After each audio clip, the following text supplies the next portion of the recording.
মাহে রমজান শুরু হতে না হতে শেষ হয়ে যাচ্ছে। আসলে ভালো সময় বেশি দিন থাকে না। আবার রমজানের শেষের দিকে কিন্তু গরমও পড়তে শুরু করেছে, যেটা আমরা শহরে বসে বুঝতে না পারলেও গ্রামের মানুষ কিন্তু ঠিকই বুঝতে পারছে। তো এই গরমের হাত থেকে বাঁচার জন্য প্রয়োজনীয় একটা জিনিস কিনে নিলাম, সেটাই আপনাদের সাথে শেয়ার করব। হ্যালো এভরিওয়ান, আসসালামু আলাইকুম। কেমন আছেন সবাই? রোজি ফ্যামিলি ব্লগ থেকে নতুন আরেকটি ভিডিও নিয়ে চলে এলাম। ভিডিওটি শেষ পর্যন্ত দেখার অনুরোধ রইল। ভিডিওটি দেখার আগে অবশ্যই একটি লাইক দিয়ে ভিডিওটি দেখা শুরু করবেন। সকালে আসলে ঘুম থেকে উঠে সকল কাজ কমপ্লিট করে বাচ্চাদের খাইয়ে দাইয়ে এই যে বড়ইগুলো নেড়ে দিতে আসলাম রোদে। এত পরিমাণে রোদ, কি বলবো, মানে এই রোদে কোনোভাবে তাকানো যাচ্ছে না। তারপরও টুইন বেবি আসবে, তাদের কাছে রোদ কোনো ব্যাপারই না। 2 দিন বৃষ্টি হওয়াতে অনেকটা বড়ই কিন্তু নষ্ট হয়ে গেছে, সেগুলো ফেলে দিয়েছি বেছে। তারপরে এগুলো আলাদা আলাদা করে নেড়ে দিচ্ছি। এখন প্রচন্ড রোদ হওয়াতে কিন্তু বড়ইগুলো একদম শুকিয়ে যাচ্ছে, দেখতেই পাচ্ছেন। আর এদিকে দেখেন, এই রোদের ভিতরে ওদের কাছে কোনো ব্যাপারই না। ওরা একদম রোদের ভিতরে মনে হচ্ছে শীতকালের মতন মানে শুরু করে দিচ্ছে। কোনোভাবে ছাদের থেকে তারা নিচে যাবে না। যেগুলো একটু বেশি শুকিয়েছে বড়ইগুলো, সেগুলো একটু আলাদা করে দিচ্ছি, আর যেগুলো কম শুকিয়েছে সেগুলো আলাদা করে দিচ্ছি, আর যেগুলো একদম কাঁচা সেগুলো আলাদা করে দিয়েছি। আসলে বাচ্চাদের নিয়ে ছাদে আসা যাওয়া করা যায় না বলে মিমের বাবা রাগারাগি করতেছিল। তারপরও আচার বানালে কিন্তু খেতে ভালো লাগে। কিছুদিন কষ্ট করলে যদি এত সুন্দর বড়ের আচার বানিয়ে সারা বছর যদি সংরক্ষণ করে রাখা যায়, তাহলে দোষ কি?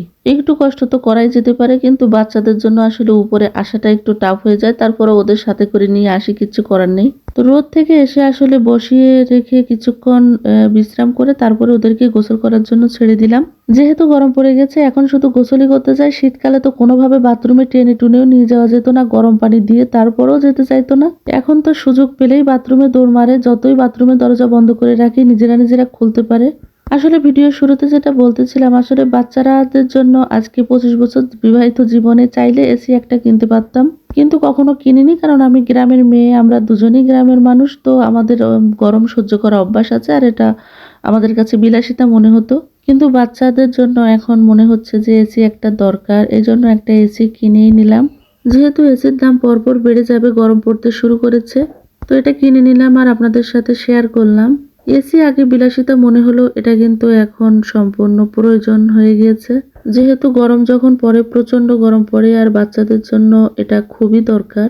আসলে আমরা যারা বাবা মা আছি, তারা সন্তানের জন্য আসলে সবকিছুই করতে পারি। নিজেরা সব সহ্য করতে পারলেও সন্তানের কথা ভেবে, সন্তানের ভালো থাকার কারণে আমাদের অনেক কিছুই করতে হয়। যাই হোক, বাচ্চাদের ঘুম পাড়িয়ে দিয়ে আমি রান্না করতে চলে আসলাম। রান্না বলতে আজকে ইফতারটাই আপনাদের সাথে শেয়ার করব।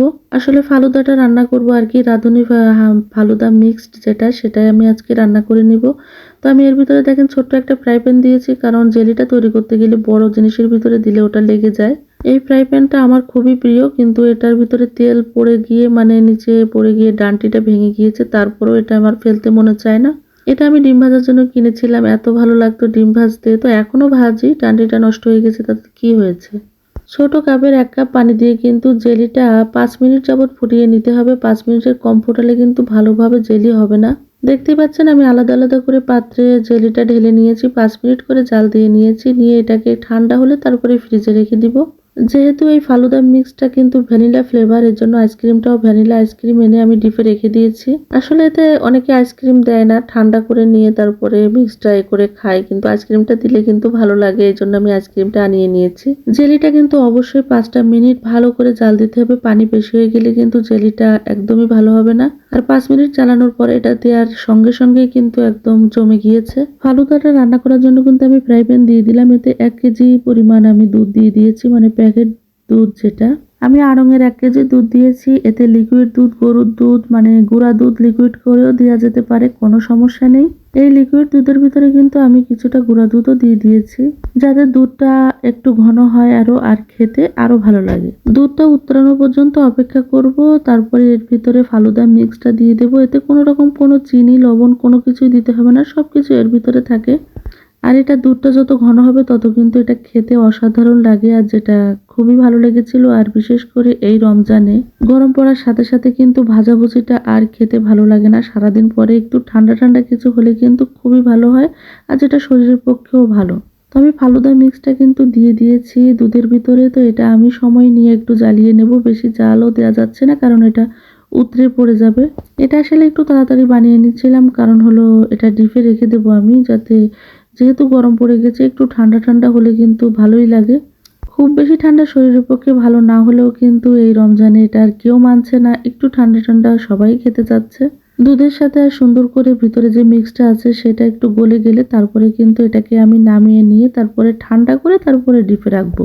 নর্মাল ফ্রিজে রাখলে হয়, কিন্তু আমি একটু দেরি হয়ে গেছে রান্না করতে করতে, এই জন্য আমি এটা ডিপেই রাখবো যাতে তাড়াতাড়ি ঠান্ডা হয়ে যায়। তো এটাকে আমি নামিয়ে নিচ্ছি, নামিয়ে নিয়ে এটা ঠান্ডা করার জন্য রেখে দিচ্ছি। এটা ঠান্ডা হয়ে গেলে তারপরে কিন্তু আমি এটাকে ডিপে রেখে দিব। যেহেতু ডিপে রেখেছি এটা মোটামুটি ঠান্ডা হয়ে গেছে, এটাকে আমি বের করে নিয়েছি। নিয়ে এটা ছুরি দিয়ে আমি জেলিগুলো সুন্দর করে ছোট ছোট পিস করে নিচ্ছি। বাচ্চাদের যদি একটু সময় মতো ঘুম পাড়িয়ে দিতে পারি তাহলে আমি একটু কোনো রকম কাজগুলো কমপ্লিট করে নিতে পারি, কিন্তু ওরা জেগে থাকলে কোনোভাবে সেটা সম্ভব হয় না। আর ওরা যদি একটু পরিশ্রম করে, মানে নিচে নিয়ে যদি একটু হাঁটাহাঁটি করানো যায় তাহলে ওরা কিন্তু সহজে ঘুমিয়ে যায়। যেমন মানে গোসল করিয়ে দিয়ে আমি সোফার উপরে দিয়ে রেখেছি, ওরা বালিশে দুই সোফার ভিতরে, তো দুজনেই একদম ঘুমিয়ে গিয়েছিল। পরে আমি ঘুম পাড়িয়ে দিয়েছি। যেহেতু ছাদে গিয়ে খুব খেলাধুলা করেছিল এই জন্য কিন্তু ওরা ঘুম পড়ে গিয়েছিল। আর গরম পড়ার সঙ্গে সঙ্গে যদিও বা ঘুম পড়ে যায়, ফ্যান দুটো তিনটে দিলেও চার্জার ফ্যান আছে তবুও কিন্তু ওরা উঠে যায়। এই জন্য বিশেষ করে এবার এসিটা নিয়েই নিলাম, কারণ আমার কাজের সমস্যা হয়, কারণ ওদেরকে আমার একাই মানুষ করা লাগে।